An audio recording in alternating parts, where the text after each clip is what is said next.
guys, so I just left Starbucks. I'm trying to reduce or completely eliminate my caffeine intake, but it's not gonna completely happen.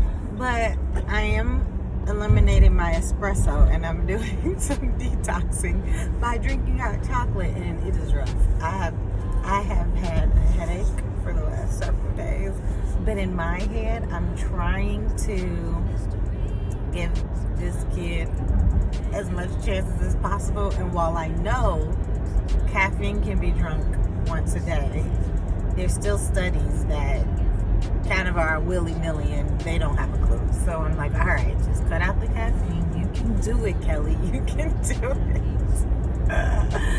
Oh, it's so hard. But wish me luck. This, I swear, this baby making stuff is not for the weak.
Hi guys.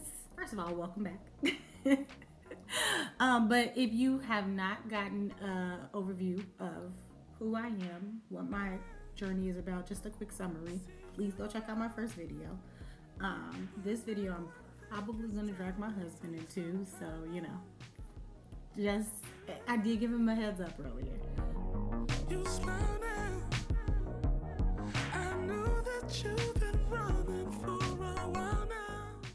At any rate, but I wanted to go a little bit more into detail about some of the things, and I hope that what I say does not shed negative light on anybody too much. But I do want to just talk about some of the things I think that I didn't go into as much detail. And to be fair, to be honest, I don't know that after having talked to so many ladies, I don't necessarily feel like my journey has been as tough or as difficult, and I think that's also part of the problem too, is that I'm like, oh, well, at least I haven't been through this. And then it kind of negates what I've gone through and what I feel. But I was just in a Clubhouse the other day. I'm new to Clubhouse, so I'm still trying to figure it out. But I was in a Clubhouse the other day, and I was saying that, I've never been pregnant. Not one time, not even a little bit, not a chemical, not a miscarriage, not any of that. And for me, my thoughts are, if you've lost a baby, that has to be super, super hard. And at least I can say I haven't lost a baby, and I knock on wood that never happens. I am prayerful for a blessed and beautiful, healthy baby. But then when I think about stuff like that, I realize I'm negating how, I'm missing out just in general. While other people's journeys are difficult, mine is too. And I end up questioning myself a lot about why can't I even make a baby? So when I get these little setbacks or things like thin lining or eggs not growing or Clomid not working or whatever else, I always go back to, well, I guess I can't make a baby because it's not happening. So that's just a natural feeling, and that's hurtful. It's constantly hurtful when something happens that keeps taking you back to what you've thought all along anyway. It's not happening, so it must not going to happen. And that's stressful as heck. It's stressful. But I mean, I feel like I'm trying to move past that and realize that it's just not happened during this time. So at any rate, to take you back to the beginning, I started. Well, I want to give you a really quick update of where I am right now. So right now, I'm on Prometrium, like the progesterone. My doctor wanted me to take 5 days of that, so we can kickstart my period because we're gonna try and go into what I call transfer cycle 1.2 because transfer cycle 1 did not work. So I had a thin lining, and which was so baffling to me because last cycle when I was doing retrievals, I was adamant that because my lining right before I did the retrieval was 7 millimeters, so I was like, oh, I'm gonna be good. Like this is gonna be no problem. So I just knew I was gonna be pregnant in January, and here we are again. But so it never went past 5.7 millimeters. It at some point was at 4. Then 2 days later it went to 5. Then 4 days later it went to maybe 2 days later it went to 3. 4 days later it went to 4, and then it went back down again. And I was taking estradiol patches, estradiol insert pills, and she started me on the estradiol valerate, the needles. And then she called me, and I have not talked to her since the very beginning. But my doctor called me, my RE, coffee that I don't need, called me and said, I don't think this is working for you. I said, no, so you don't say. And so, yeah. And so she decided, she said, well, when you were on stems, that's when your body seemed to respond well. So I think I want to start you back on stems next cycle. What do you think? Well, I was thinking the same thing. So we're going, that's what we're going to do. So hopefully I'll get my period sometime, probably later this week. And then we'll start transfer cycle 1.2. So the funny thing is my birthday's in November, so I've calculated this, and I'm a Scorpio, and I've told my husband, well, now you're gonna have 2 Scorpios in the house. But I'm trying to think of this in a positive light because so my dad died 5 years ago, 4 days before my birthday. So since then, November has been an extremely tough month for me. And so I'm trying to think of this as, this is God's way of trying to make November happy again for you. So if I go into it with that mindset, hopefully we will get somewhere. At any rate, to back up a bit from the very, well, I don't want to take you to the very beginning, but kind of at least the beginning of my actual trying after the fibroid surgery, after the recovery, when I stopped taking birth control. I found myself just not getting pregnant. It wasn't working. And so I went to my OB. She knew I was trying, and I told her. Now my OB doesn't really specialize in fertility. And most of them don't. It's not abnormal. But I will say this: I feel like, and I really like my OB. She's a Black lady. She's very sweet and kind, but her office is so unresponsive, and was not very helpful in a time where I was feeling the most stress and wanting to move on and wanting to move forward because I felt stagnated for so long.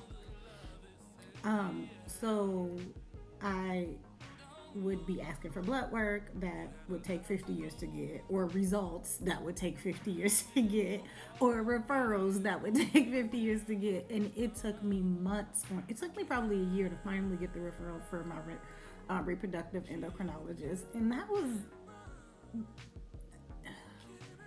I don't even have a word for what that was. But she, at some point though, had me do blood panel, and I don't think she found a basic blood panel, but there weren't any real concerns. Um, and then she had me start Clomid. So, because she said the insurance was going to make me anyway, the RE was going to make me by the time I get there. So let's do some rounds of Clomid. Again, I don't think she knew much about what I was supposed to be doing with Clomid, so I feel like some of that was wasteful. But at the same time, my insurance was going to need 3 months of Clomid, so I was down to do it. I also didn't have the education. I didn't have the support. I didn't have the knowledge. I didn't have a lot of stuff. So eventually, she decides, while we're doing this, I should have a hysteroscopy. So she does a hysteroscopy, which was not comfortable at all. And then she wanted me to do an HSG. Again, going back to somebody who does not specialize in this. So she ordered me to get an HSG, and she never said this HSG cannot be this soon after the hysteroscopy. In my head, I'm like, okay, we're on a roll. I gotta go. I gotta get stuff done. So that was my intention. And so 3 days later, I went and got the hysteroscopy, and they were like, yeah, this is way too soon, but are you still spotting? And I was like, I stopped spotting a bit. It's not that bad. Yeah, they did it, and which was also more uncomfortable. And then they were like, yeah, there's a little bit of bleeding still, and we don't know if this is spillage or if this is from the bleeding, so you're gonna have to come back and do it again. I had to do an HSG 2 months in a row because nobody told me not to do it the first time. So I had to go back the following month, do an HSG, because the first month they thought one of my tubes was blocked. The second month I did it, neither of my tubes were blocked. So my uterus was fine. My tubes weren't blocked. I had fibroids historically, but those, for the most part, were taken out. And the little ones that were left were on the outside. So it shouldn't have been affecting anything. I will say, I think I had some tissue, I want to say tissue damage, but tissue scarring from my myomectomy. And so I don't know if something happened in my myomectomy. I couldn't tell you. I don't know. But even now, that side of my stomach is more swollen than the other because there's some scarring, and I know it is. And I can't tell if that has some effect or what's actually happening. But at any rate, in the process, after all of that, I finally got to the reproductive endocrinologist, and things actually started moving forward. First retrieval, I got 2 frozen eggs, which I was sad about because I was like, okay. I guess because I kept seeing all these ladies talking about how they had 17 and 18, and I'm like, two, not eggs, I'm sorry, embryos, frozen embryos. And all I came out with was 2. Second time I came out with 6. Third time I came out with 2 again, which also killed me because I got 14 eggs that time, but still only ended up with 2 embryos. But I understand now that things like that happen. I think it was all overexerted to the point that they pushed my eggs too far when they probably should have retrieved them before. But this is definitely a learning process, and you learn along the way because your body's going to do different things than other people's bodies. It just is. That's kind of the quick and dirty version. And I know I gave you a quick and dirty version, but I didn't go into some of those issues I had with the doctor and things like that. But I will tell you that no matter what happened, even though I didn't lose something, I still didn't gain something that I really, really, really, really desperately want, and it feels like I'm a failure all the time. And I don't know how to reconcile that, but I'm trying to get there, and I'm trying to believe in myself, in my body, the doctors. I'm trying to believe that this difficult child of mine is going to be ready to come down here sometime. I'm trying to believe it all, because I think it's important to keep a positive mindset, and I struggle with that. So that's kind of where I've been so far. No really, I guess I don't have a whole ton of backstory to anything that. And see now, even now, I negate everything that I say about this journey. So I just want people to know that not to negate any parts of the journey that you've been through. If you take nothing from me, understand that your journey is just as difficult as the next person's journey. So that's my update for the day, I think. And then I'll try to keep you guys kind of along this process with me. Maybe you can get some insight into my doctor's appointments and the fun McDonald's fries and all that other stuff that comes along with this TTC journey, and just some of my thinking. I want this to be a fun page too, though. So obviously, if you ladies, if you ladies just need to talk or need some support, I am here, and I'm just hopeful that what I have to say is important and people feel empowered. And I guess having talked to people, I realized the reason why I've really done this is because